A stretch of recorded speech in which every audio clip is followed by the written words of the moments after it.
No vídeo anterior, nós falamos de uma das entradas da psicanálise no Brasil, que foi via Semana de Arte Moderna, mais especificamente no Manifesto Antropófago de Oswald de Andrade.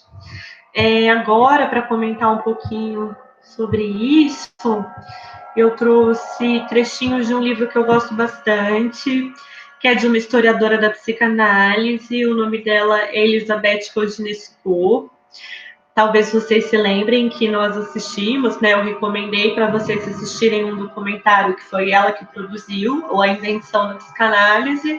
Ela é tanto historiadora quanto psicanalista, e ela escreveu um livro que chama O Dicionário Amoroso da Psicanálise, em que ela conta de elementos que, na história dela, como historiadora e como psicanalista, são afetivamente significativos para ela, são lembranças amorosas, são lembranças prazerosas. E quando ela fala do Brasil, ela fala do Manifesto Antropófago. Então, em 1928, em seu Manifesto Antropófago, parcialmente inspirado nos manifestos surrealistas, Oswald de Andrade, grande leitor de Freud, afirma que só a ingestão simbólica do colonizador permite à modernidade brasileira consolidar-se segundo um processo de devoração estética que consiste não em imitar a civilização europeia, mas de comê-la a fim de melhor assimilá-la.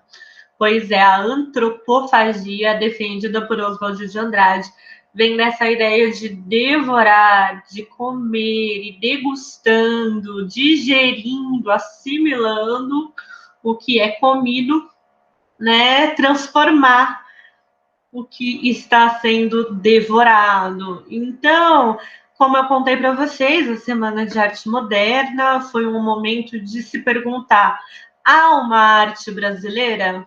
Ou melhor, de afirmar, há uma arte brasileira.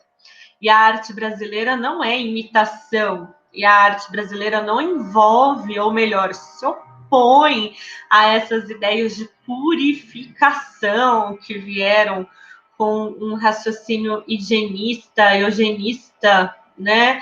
Não, nada de purificação. A arte brasileira traz o que o Brasil traz, que é a mistura, é a diferença, é a combinação.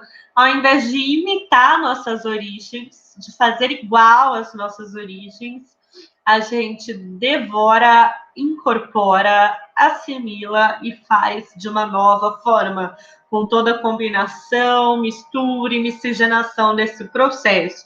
Isso tem a ver com as nossas expressões artísticas, isso tem a ver com a nossa forma de ser um país, né? E também tem a ver com a psicanálise, né? A psicanálise, de alguma forma, não imita a psicanálise do Brasil, não imita as origens, mas devora as origens a fim de melhor assimilar e nessa assimilação transformar em algo novo, que contém o que está presente nas origens, mas transforma.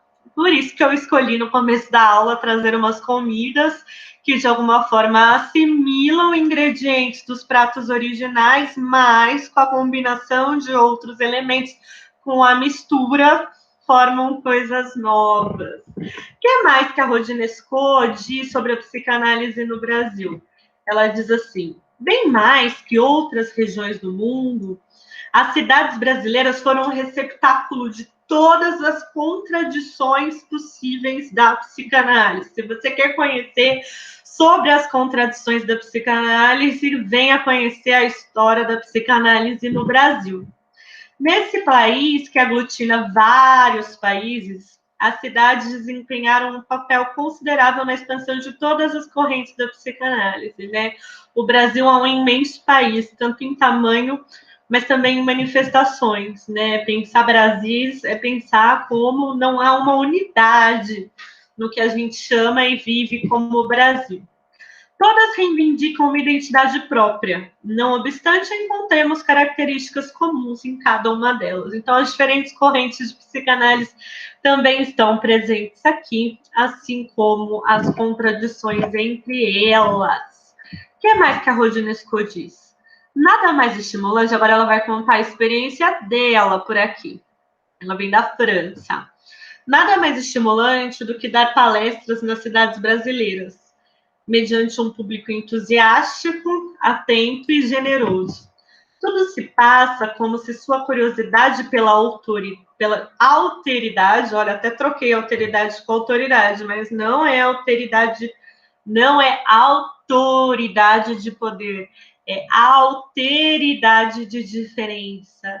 Do que é o outro, de quem é o outro, alter. A alteridade os impelisse cada vez mais a compreender e a escutar as diferenças. Então, a Rodinesco, ela está relacionando essa questão das nossas origens, né? Não virem de uma imitação, muito menos de uma purificação, mas de uma combinação, de uma mistura, de uma assimilação, uma transformação em algo novo das diferenças, no que nos torna psicanalistas tão interessantes, que é o fato da nossa curiosidade, do nosso desejo, do nosso encanto diante do que é novo, do que é diferente, do que se transforma, do que pode ser transformado. Então, pensar a entrada da psicanálise no Brasil via a valorização das diferenças é também reconhecer um traço que está presente em como a psicanálise se caracteriza por aqui. Quanto aos terapeutas, interrogam-se tanto sobre os distúrbios psíquicos, coletivos ou individuais, como sobre as maneiras de abordá-los nos diversos meios sociais, incluindo os mais pobres, em especial as favelas. Uma outra característica do Brasil, que é diferente de outros países, é a presença da psicanálise em universidades. Enquanto em muitos países a formação em psicologia tem uma outra visão de psicologia, que vai olhar mais para os processos conscientes, a atenção, a memória, a percepção, a imaginação, o pensamento, o raciocínio. Aqui, a psicanálise, ela entra, sobretudo, na formação sobre a clínica, trazendo esse olhar para os processos inconscientes, trazendo esse olhar para os sofrimentos humanos, trazendo esse olhar para os vínculos e as identificações. Então, diferente de outros países, a formação em psicologia muitas vezes envolve a escuta clínica. E a escuta clínica nas faculdades, na grande maioria, ela se dá de forma gratuita e aberta à população, aberta à comunidade onde o curso se insere. Então, a psicanálise no Brasil abriu portas para a escuta de pessoas que, de outra forma, não teriam acesso à escuta clínica. A psicanálise no Brasil, então, também tem essa diferença de ter mais estudos, mais conhecimentos fundamentados na prática clínica, mais investigação e um olhar atento para como o sofrimento e a transformação do sofrimento se dão entre pessoas mais pobres, mais vulneráveis, que moram em lugares que têm mais dificuldades estruturais, de opressões, de desigualdades, de violência, e isso gera uma obra muito rica para pensar as subjetividades. Então, a Rodinesco, ela diz assim: os brasileiros e brasileiras gostam de jantares festivos, de passeios, de presentes, de cultivar autoestima. Será que a gente gosta de jantares festivos? Mais uma vez falando de comida, né?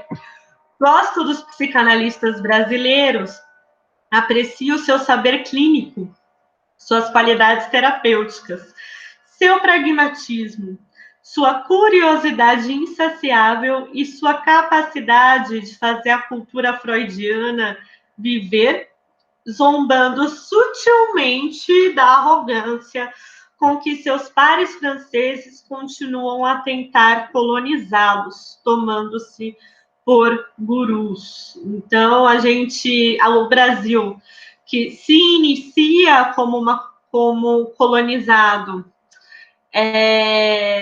de exploração, uma colônia de exploração, né, em que os colonizadores vinham até aqui para extrair nossas riquezas e levar embora. Tanto que o próprio nome do Brasil vem de um material explorado, vem de uma riqueza que foi extraída e levada embora, que é o pau-brasil. Né? Nós guardamos no nosso nome esse caráter de termos sido colonizados.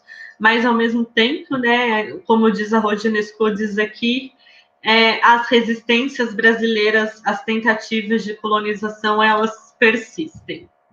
Então, a gente vai falar um pouquinho mais da história da psicanálise no Brasil no nosso próximo vídeo.